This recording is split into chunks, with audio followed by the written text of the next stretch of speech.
뉴욕 한인 봉사센터가 퀸즈 베이사이드 유대인 센터 건물을 인수하기로 확정했습니다. 대규모 한인 커뮤니티 회관이 운영될 전망입니다. 힐러리 클린턴 전 국무장관이 사우스캐롤라이나 프라이머리에서 버니 샌더스 상원 의원을 큰 격차로 따돌렸습니다. 연방국세청 웹사이트의 해킹으로 72만 명의 납세자 개인정보가 유출됐습니다. 일부 의약품 가격이 심각한 수준으로 폭등하고 있습니다. 제약회사와 투자자들이 폭리를 취하고 있다는 비난이 나오고 있습니다. 뉴욕시가 민간기업 근로자들을 위해 시정부가 운영하는 은퇴 플랜 프로그램 도입을 추진하고 있습니다. 이상은 이 시각 주요 뉴스입니다.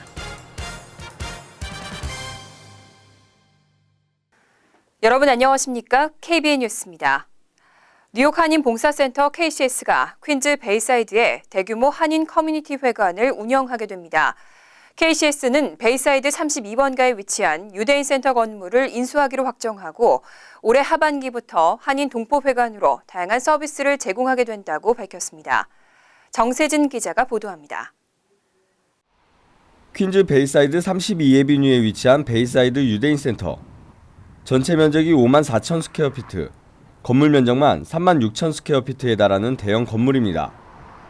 KCS 뉴욕 한인 봉사센터는 오늘 기자회견을 열고 베이사이드 유대인회관 건물의 구입을 공식 발표했습니다.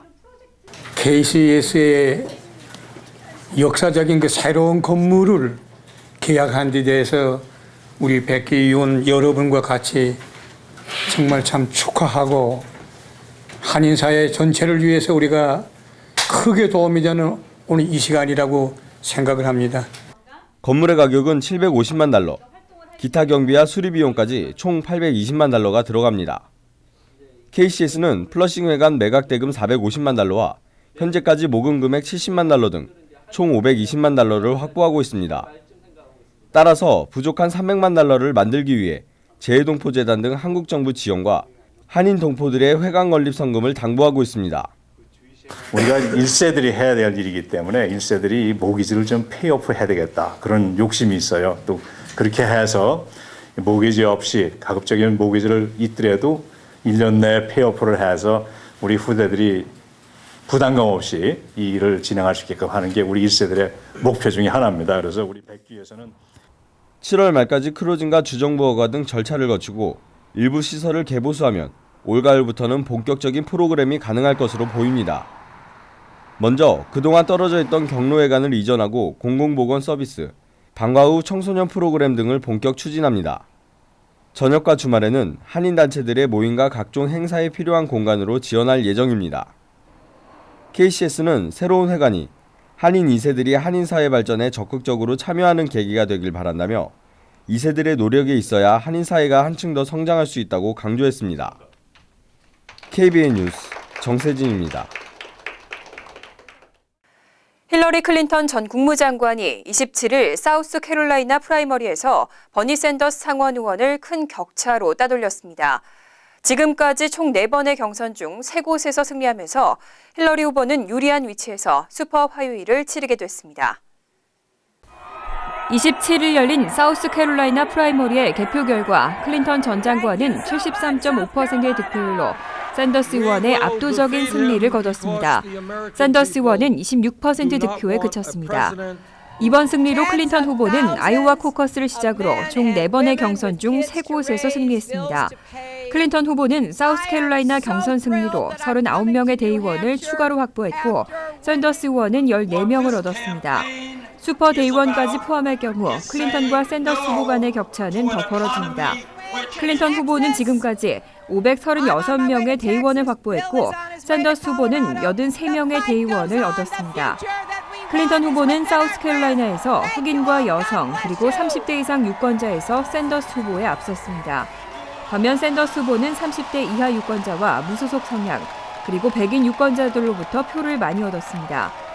클린턴 후보 캠프는 사우스캐롤라이나 경선 승리 여세를 몰아 11개 주에서 동시에 경선이 시행되는 슈퍼 화요일에서도 선전을 이어간다는 방침입니다. 연방국세청 웹사이트의 해킹으로 개인정보가 유출된 납세자 수가 72만 명을 넘었습니다. 실제로 이달 초에는 이 가운데 10만 명의 개인정보를 이용한 허위 세금 환급 시도도 있었습니다. 개인정보 유출로 인한 피해가 갈수록 늘고 있습니다. 연방국세청은 지난 26일 해킹으로 인해 정보 유출의 피해를 입은 납세자가 39만 명 증가하면서 총 피해자 규모는 72만 4천 명으로 불어났다고 밝혔습니다. 지난해 8월 IRS가 발표한 규모에 비해 2배 이상 늘어난 수치입니다. 게다가 유출된 개인정보를 이용한 허위 세금 환급 시도도 대규모로 잇따랐습니다. 실제 이달 초 해커들은 이전에 해킹 피해를 입은 10만 명의 개인정보를 이용해 허위 세금 환급을 시도한 것으로 알려졌습니다. 해커들은 IRS 웹사이트의 해킹을 통해 납세자들의 사회보장번호와 생년월일, 주소 등의 정보를 캐내고 허위 세금 환급을 노리고 있습니다. IRS에 따르면 이들은 훔친 개인정보를 이용해 웹사이트에 증명서 발급 시스템에 접속한 후 부당하게 세금 환급을 받거나 증빙 서류를 요청했습니다. 증명서 발급 시스템은 매년 수백만 명의 납세자들이 온라인에서 세금 납부를 할 때 사용하는 시스템으로 최근 5년간의 세금 환급 내역 등을 볼 수 있습니다. 하지만 해킹 사실이 드러나면서 발급 시스템은 지난해 5월 이후 중단됐습니다. 한국에서 직장 생활을 하다가 해외로 이주하면 국민연금을 일시금으로 돌려받을 수 있는 자격이 주어집니다. 하지만 반환 시한인 5년 이내에 청구하지 않으면 일시금 청구 권리가 소멸되는데요. 규정을 잘 몰라서 청구 시한을 넘기고 소멸되는 사례가 잇따르고 있습니다. 한국국민연금공단은 국외 이주 등의 이유로 그동안 납부한 국민연금을 일시금으로 지급받을 수 있는데도 반환 소멸 시효 5년이 지나 일시금 청구권이 소멸된 사례가 총 2,370건에 달한다고 밝혔습니다. 금액으로 환산할 경우 33억 2천만 원에 달합니다.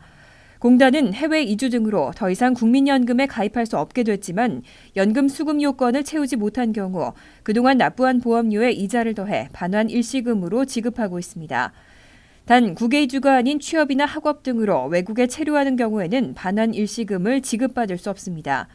반환 일시금은 수급권이 발생한 날 영주권 취득일로부터 5년 안에 청구해야 받을 수 있고 5년 안에 청구하지 않을 경우 일시금 청구 권리는 소멸됩니다. 하지만 특례 규정에 따라 60세가 된 경우 가입기간 10년을 기준으로 일시 청구 및 연금으로 지급받을 수 있습니다. 한국국민연금공단 측은 반환 일시금 청구는 원칙적으로 본인이 해야 하지만 해외에 체류하고 있어 어려운 경우에는 대리인을 선임해 청구하거나 해외에서 우편으로 청구할 수 있다고 설명했습니다. 최근 미국에서 일부 의약품 가격이 심각한 수준으로 폭등하고 있습니다. 제약회사들은 연구 개발 비용이라고 해명하고 있지만 제약회사와 투자자들이 폭리를 취하고 있다는 비난이 거세게 나오고 있습니다. 최근 미국에서 이어지는 의약품의 가격 상승은 종류를 가리지 않고 합리적인 수준을 훨씬 벗어나고 있습니다. 의학저널이 보도한 자료에 따르면 미국인의 처방약 지출 비용은 2013년 3,260억 달러 수준이었지만 2018년에는 1조 3천억 달러로 치솟을 전망입니다. 의약품 폭리 스캔들의 단적인 사건은 지난해 발생했습니다. 전직 헤지펀드 매니저였던 마틴 슈크렐리는 튜링이라는 제약회사를 설립한 뒤 에이즈 치료제로 사용되었던 다라프림의 판권을 매입했습니다. 이후 한 알에 13달러 50센트였던 약값을 하루 만에 55배인 736달러로 인상했습니다. 그 밖에도 한 병에 11달러 정도였던 천식 치료제 알부테롤 2mg 백정이 2014년 4월부터는 434달러로 급등한 바 있습니다. 제약회사들은 의약품 가격의 인상이 연구개발 비용 때문이라고 주장하고 있습니다. 하지만 보도에 따르면 제약회사들의 마케팅 지출 대비 연구개발비는 19대 1입니다. 연구개발 비용 때문에 약값이 비쌀 수밖에 없다는 주장은 설득력이 없다는 지적이 잇따르고 있습니다. 뉴저지 주정부는 올해 병원을 상대로 무보험자나 극빈자 등을 위한 자선치료 프로그램 관련 예산을 대폭 삭감하기로 했습니다. 하지만 한인들이 자주 찾는 병원들의 자선치료 지원금은 오히려 늘어났습니다. 뉴저지 주정부는 올해에도 지난해에 이어 자선치료 총 예산을 직전 회계연도 대비 30% 삭감한다는 방침을 밝힌 바 있습니다. 하지만 한인들이 많이 찾는 병원들은 대부분 자선치료 지원금이 늘었습니다. 뉴저지주 보건국의 2016-17 회계연도 예산안에 따르면 홀리네임 병원은 62만 1,004달러로 직전 회계연도에 10만 3,944달러보다 약 50만 달러 늘었습니다. 또 잉그루드 병원은 144만 5,532달러로 119만 9,467달러 늘었습니다. 해켄색 대학병원 역시 799만 9,807달러로 직전 회계연도보다 6.8배나 늘었습니다. 주정부에 따르면 올해는 17곳의 병원만 지원금이 인상되고 지원금이 삭감되는 병원은 총 47곳에 달합니다. 주정부는 오바마케어 시행 이후 무보험자가 크게 줄었기 때문에 자선치료 예산을 줄여도 큰 문제가 없다는 입장입니다. 하지만 병원들은 오바마케어 혜택을 받기 어려운 불법 체류자 등 사각지대에 놓인 주민들이 여전히 많다며 자선치료 지원금을 삭감하는 것에 대해 반대하는 입장을 보이고 있습니다. 연방구치소에서 형을 마친 불법 체류 범죄자를 석방하기 전에 이민세관 단속국이 추방 여부를 결정하도록 하는 규정이 시행되고 있습니다. 법무부가 지역 수사당국에 협조를 요청했습니다. 연방구치소에서 형을 마친 불법 체류 범죄자를 석방하기 전에 이를 이민세관 단속국에 알리도록 하는 규정이 시행되고 있는 것으로 나타났습니다. 법무부는 지난 23일 연방 정치인들에게 보낸 서한에서 지난 12일부터 각 수사기관들을 대상으로 공식 시행되고 있는 이번 규정의 자세한 내용을 설명했습니다. 규정에 따르면 각 수사기관들은 불체 범죄자들이 형을 마친 후 석방되기 전에 이를 이민세관 단속국에 통보해야 하고 이민세관 단속국에서는 이들 범죄자를 인계받아 석방할지 추방할지 여부를 최종 결정하게 됩니다. 법무부는 이 규정이 불체 범죄자들이 그대로 거리에 나서는 일이 없도록 하기 위한 연방정부의 노력이라고 강조했습니다. 이번 규정은 지난해 7월 북가주 샌프란시스코에서 30대 여성이 구치소에서 갓 출소한 불체 이민자로부터 총격을 받아 사망한 데 따른 조치입니다. 법무부는 각 지역 수사당국에 이민세관 단속국에 대한 적극적인 협조를 요청하고 이번 규정으로 연 500명가량의 불체 이민자들이 형기를 마친 후 이민국으로 송치될 것으로 전망했습니다. 뉴욕시 근로자의 57%는 은퇴 플랜이 없는 것으로 조사됐습니다. 뉴욕시는 은퇴 플랜이 없는 민간기업 근로자들을 위해 시정부가 운영하는 은퇴 플랜 프로그램 도입을 추진하고 있습니다. 빌 드블라지오 시장과 멜리사 마크 비베르토 시의회 의장 등 주요 공직자들은 25일 시청사에서 시정부가 운영하는 은퇴 플랜 프로그램의 내용을 소개하고 이를 시행하기 위한 연방정부의 규정 정비를 촉구하는 집회를 개최했습니다. 세이빙 석세스 뉴욕이라고 잠정적으로 이름 붙여진 이 은퇴 플랜 프로그램은 현재 회사 은퇴 플랜을 제공받지 못하고 있는 약 140만 명의 뉴욕시 민간부문 근로자들을 대상으로 합니다. 이들을 위해 시정부가 행정비용을 부담하고 은퇴 플랜을 직접 운영하겠다는 내용입니다. 오바마 대통령도 지난해 노동부에 관련 규정 변경을 검토하라고 지시한 바 있습니다. 하지만 현재 노동부가 마련 중인 규정 변경안은 주정부의 은퇴 플랜 도입을 허용하는 내용으로 뉴욕시처럼 시정부 차원의 프로그램이 승인받기 위해서는 추가적인 규정 변경이 필요합니다. 뉴욕시는 이미 노동부에 이와 같은 내용의 서한을 발송했습니다. 뉴욕시에 따르면 현재 뉴욕시 근로자의 43%만이 은퇴 계좌를 갖고 있고 이들 중 상당수는 개인 은퇴 계좌를 갖고 있어 많은 수수료 부담을 지고 있는 것으로 나타났습니다. 뉴욕주 내 아시아계 사업체 수가 소수계 커뮤니티 가운데 가장 빠른 속도로 증가하고 있습니다. 아시안 업체는 뉴욕주 전체 사업체의 12%를 차지했고 전체 매출액도 매년 급속도로 성장하고 있습니다. 뉴욕주 감사원이 발표한 아시아계 사업체 수 및 인구 현황 보고서에 따르면 뉴욕주에서 운영 중인 아시아계 소유 사업체 수는 지난 1997년 12만 2,750개에서 2012년 24만 5천 개로 무려 2배 증가했습니다. 2002년부터 2012년까지 10년간의 증가폭도 69%포인트로 다른 소수계 커뮤니티보다 월등히 앞섰습니다. 아시아계 사업체는 뉴욕주 내 전체 사업체의 12%를 차지했습니다. 직종별로 보면 교통과 운송이 26%로 가장 높은 비율을 차지했고 도소매 16%, 서비스업 15%, 레저 14%, 건설 12%, 비즈니스 서비스 9%, 금융 및 제조업 8% 등의 순으로 조사됐습니다. 2012년 기준 아시아계 사업체의 매출 규모는 810억 달러로 지난 2002년과 비교해 166%포인트 증가했습니다.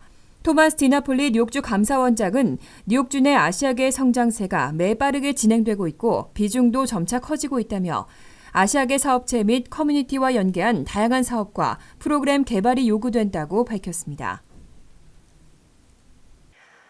잠시 후 KBN 뉴스가 계속됩니다.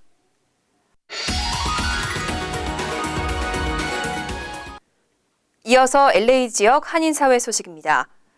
최근 취업 트렌드를 한눈에 확인할 수 있는 취업 박람회가 LA 컨벤션 센터에서 열렸습니다. 지난해보다 10개 기업들이 추가로 참가했고 중국계 회사들의 참여도 눈길을 끌었습니다. 김정균 기자의 보도입니다. 잡코리아 USA가 개최하는 제5회 취업박람회가 오늘 LA 컨벤션 센터 웨스트홀에서 열렸습니다. 오늘 행사에는 총 150여 개 기업이 참가했으며 만여 명의 지원자가 박람회장을 찾았습니다. 특히 올해는 바이두, 이스트 웨스트 뱅크 등 10여 개의 중국계 기업들이 참가해 구직자들에게 더 많은 선택의 기회를 제공했습니다. 처음에는 한국 회사들만 오다가 중국 회사도 오니까 좀 더 글로벌한 그 잡페어 열리는 것 같아서 좀 더 기회가 열려서 많이 좋은 것 같아요. 한국 사람들을 찾아서 마케팅이라든지 디자인이라든지 이런 포지션을 많이 오픈하고 있거든요. 그러니까 한국 분들이 중국 기업으로 취업할 수 있는 좋은 기회가 될 것 같습니다. 모집 분야도 다양해졌습니다. 의료 전문가부터 재무 컨설턴트, 그리고 경찰 등 정부 기관들도 한인 인재 모집에 나섰습니다. IT 전문 인력들이 크게 늘고 있는 만큼 전문 IT 회사들의 참가도 더 늘어났습니다. 이커머스라든지 IT 전문가들, 프로그래머들 이런 사람들 찾는 회사들이 엄청 많이 늘어서요. There's more incubators for apps. So I think there's more opportunities for new technology companies. 이번 취업 박람회는 케빈 들레온 가주 상원 의장과 미셸 박스틸 오렌지 카운티 슈퍼바이저가 공동 주최했습니다. 또 코트라는 10개 기업과 박람회에 참가해 잡코리아 USA와 잡차이나 USA 등과 함께 행사 공동 주관처로 이름을 올렸습니다. MBC 뉴스 김정균입니다. 월드리포트입니다. 영화 팬들의 가슴을 설레게 하는 아카데미 시상식이 논란 속에 치러졌습니다. 지난해에 이어 올해도 수상 후보자들은 모두 백인이었습니다. 인종차별 논란이 아카데미의 위상을 흔들고 있습니다. 지난달 13일 발표된 아카데미 남녀 주연 조연상 후보. 그런데 지난해에 이어 올해도 후보 20명 전원이 백인이었습니다. 영화 컨커션에서 열연한 윌 스미스 등 흑인 배우는 단 한 명도 포함되지 않았습니다. 윌 스미스는 시상식 불참을 선언했습니다. And so when I look at the series of nominations of the Academy, it's not reflecting that beauty. 흑인 영화 감독 스파이크 리도 백합처럼 하얀 오스카를 지지할 수 없다며 불참 행렬에 가세했습니다. And for the second consecutive year, of the 20 nominations that actors have, zero people of color. 조지 클루니, 맷 데이먼 등 백인 배우들까지 비판에 동참했습니다.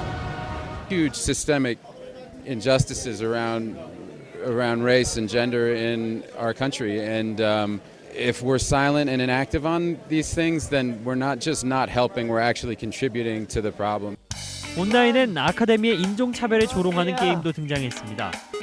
후보자 가운데 흑인을 찾는 게임인데 I can't see him. No! Is he not there? Am I being stupid? Really? I couldn't see him. 흑인 후보자가 없으니 당연히 찾질 못합니다. 아카데미상은 미국 영화예술과학 아카데미가 선정하는데 회원의 93%가 백인, 76%는 남성, 회원의 평균 나이는 63세로 60대 백인 남성이 아카데미를 지배한다고 해도 과언이 아닙니다. It's not really a democracy. It's really more of an elite organization. 논란이 거세지자 아카데미 측은 회원 가운데 여성과 유색인종 비율을 2020년까지 2배 이상 늘리고 투표권 행사도 10년으로 제한하는 내용의 개혁안을 발표했습니다. We are working inside the academy in order to make sure we have inclusion and especially in the area of membership. 80년 넘게 이어진 아카데미 시상식에서 흑인이 가져간 트로피는 단 32개. 이번 논란의 계기로 아카데미가 진정한 축제로 거듭날 수 있을지 주목됩니다. 간추린 소식입니다. 질병통제예방센터가 임신부의 8월 브라질 올림픽 관람 자제를 권고했습니다. 질병통제예방센터는 지카 바이러스 감염을 우려해 여행주의보를 발령하고 임신부들에게 반드시 올림픽에 가야 한다면 의사나 보건 전문가와 먼저 상의하라고 조언했습니다. 또 여행 시 모기에 물리는 것을 방지하기 위해 안전조치를 엄격히 따르라고 강조했습니다. 질병통제예방센터는 브라질의 지카 바이러스 발발 상황을 지속적으로 살피면서 필요에 따라 여행 권고를 조절할 계획입니다. 뉴욕 메트로폴리탄 미술관은 1970년부터 관람객들이 원하는 만큼 입장료를 내도 되는 입장료 기부제를 시행하고 있습니다. 하지만 그동안 관람객을 상대로 입장료를 받아내기 위해 권장사항을 작은 글씨로 적어 꼼수를 부렸다며 미술관을 상대로 소송이 제기됐습니다. 이에 메트로폴리탄 미술관은 다음 달까지 권장 입장료의 명칭을 희망 입장료로 수정 표기하기로 결정했습니다. 지난 26일 오전 8시 40분 버겐필드와 티넥, 해켄색, 월드윅 마와 등 총 5개 고교에 폭발물이 설치돼 있다는 위협 전화가 걸려와 해당 학교들이 긴급 폐쇄됐습니다. 경찰은 해당 학교를 대상으로 수색 작업을 펼쳤지만 폭발물은 발견되지 않아 폐쇄 조치는 해제되고 수업도 재개됐습니다. 지난 1월에도 레오니아 등 10개 학교에 폭발물이 설치됐다는 허위 전화가 걸려와 소동이 일어난 바 있습니다. 플러싱에서 빈집을 노리는 절도가 기승을 부리고 있습니다. 지난 16일부터 플러싱 146가에서 150가와 14번가에서 20번가 지역에서 5건의 주택 침입 절도 사건이 연쇄적으로 발생했습니다. 백구경찰서에 따르면 이번 사건의 용의자들은 초인종을 눌러 인기척이 없을 경우 화장실 창문이나 주차장 출입구 등을 통해 집 안에 침입했습니다. 백구경찰서는 지역 주민들의 각별한 주의를 당부했습니다. 환율과 증권 소식입니다.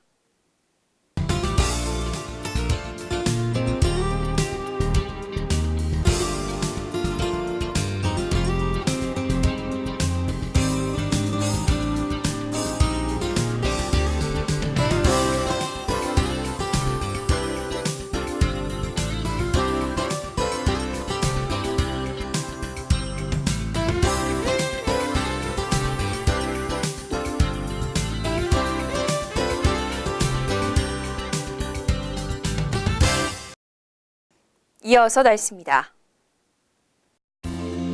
화요일은 대체로 화창하겠지만 밤에는 한두 차례 소나기가 오겠습니다. 낮 최고 기온은 49도, 섭씨 9도, 밤 최저 기온은 45도, 섭씨 7도로 예상됩니다. 수요일은 바람이 강하게 불겠고 오전에는 곳에 따라 비가 오겠습니다. 목요일은 화창하겠지만 기온이 떨어지고 춥겠습니다. 이상으로 KBN 뉴스를 마칩니다. KBN과 함께 즐거운 저녁 되시기 바랍니다.